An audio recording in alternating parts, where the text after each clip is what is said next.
सृष्टि coaching YouTube अपने तमाम छात्रों का स्वागत करता है और इस यूट्यूब चैनल से जुड़े हुए तमाम व्यूअर के स्वर्णिम भविष्य का कामना करता है। आज हम लोग इतिहास का एक टॉपिक प्रागैतिहासिक काल, आद्य ऐतिहासिक काल और ऐतिहासिक काल का चर्चा प्रश्न के रूप में करेंगे। बराबर छात्रों का मांग है, आग्रह है कि प्रश्न के रूप में बताया जाए, तो आप अंतिम तक इस YouTube चैनल को देखते रहें। आपको काफ़ी प्रश्न आज दिखेगा। तो हम लोग पहले प्रागैतिहासिक काल करते हैं। प्रागैतिहासिक काल देखिए कि वह काल जब मनुष्य पढ़ना लिखना नहीं जानता था। जिस काल में मनुष्य पढ़ना लिखना नहीं जानता था, उस काल को क्या कहा जाता है? उस काल को पाषाण प्रागैतिहासिक काल कहते हैं। सीधा प्रश्न है कि जिस काल में मनुष्य पढ़ना लिखना नहीं जानता था तो उसे क्या कहा गया है? तो उसे पाषाण प्रागैतिहासिक काल कहा गया। और प्रागैतिहासिक काल का उदाहरण क्या है? तो प्रागैतिहासिक काल का दो उदाहरण है। एक है पाषाण काल और दूसरा ताम्र पाषाण काल। प्रागैतिहासिक काल में ध्यान रखिएगा, दो उदाहरण है। एक पाषाण काल है और दूसरा ताम्र पाषाण काल है।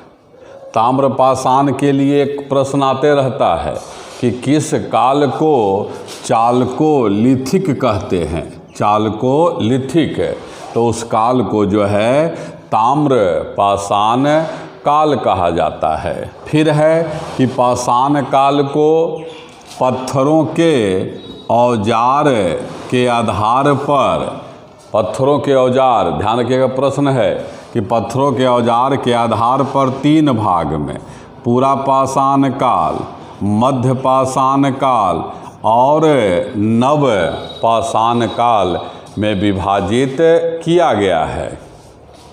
तांबा से आपको ध्यान रखना है कि मनुष्य के द्वारा प्रयोग किया गया पहला धातु कौन है?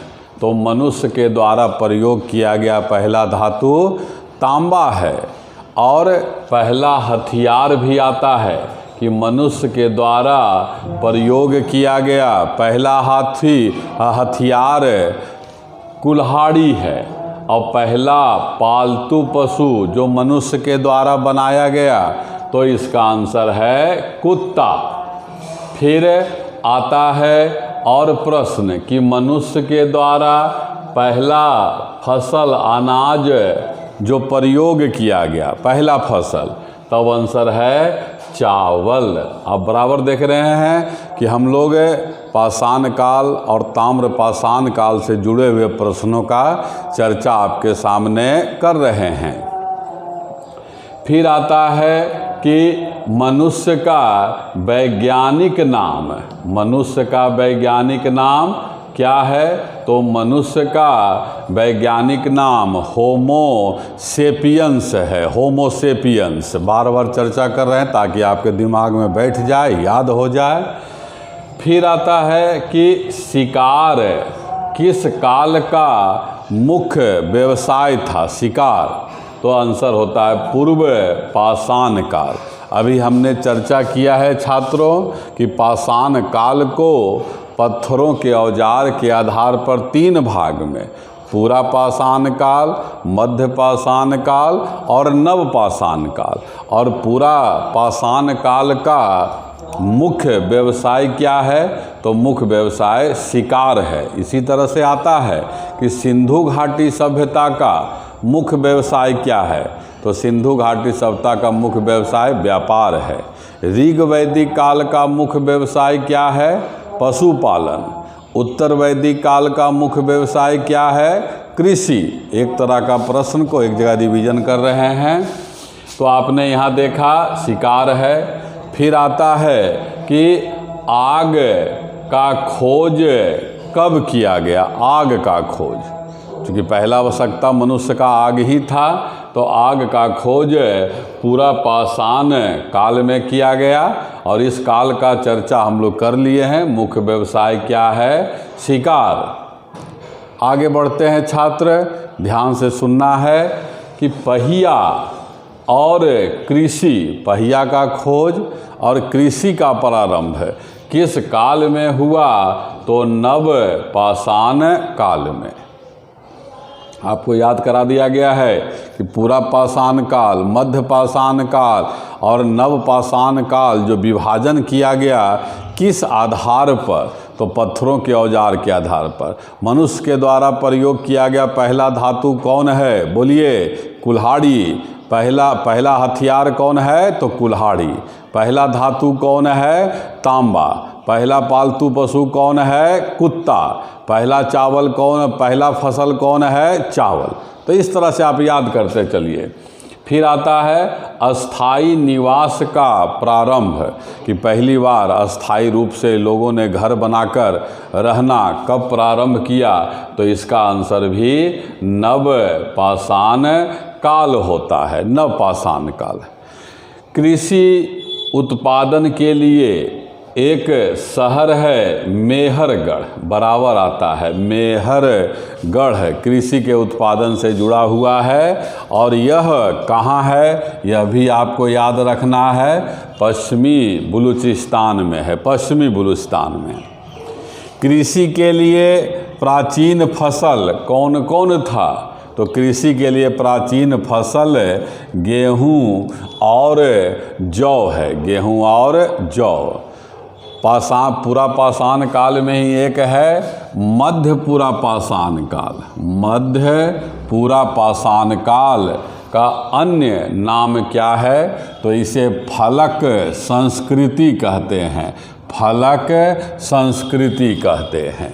फिर इसके बाद आता है कि भारत में मनुष्य का पहला परमाण कहाँ मिलता है? तो पहला परमाण नर्मदा घाटी में मिलता है, नर्मदा घाटी में।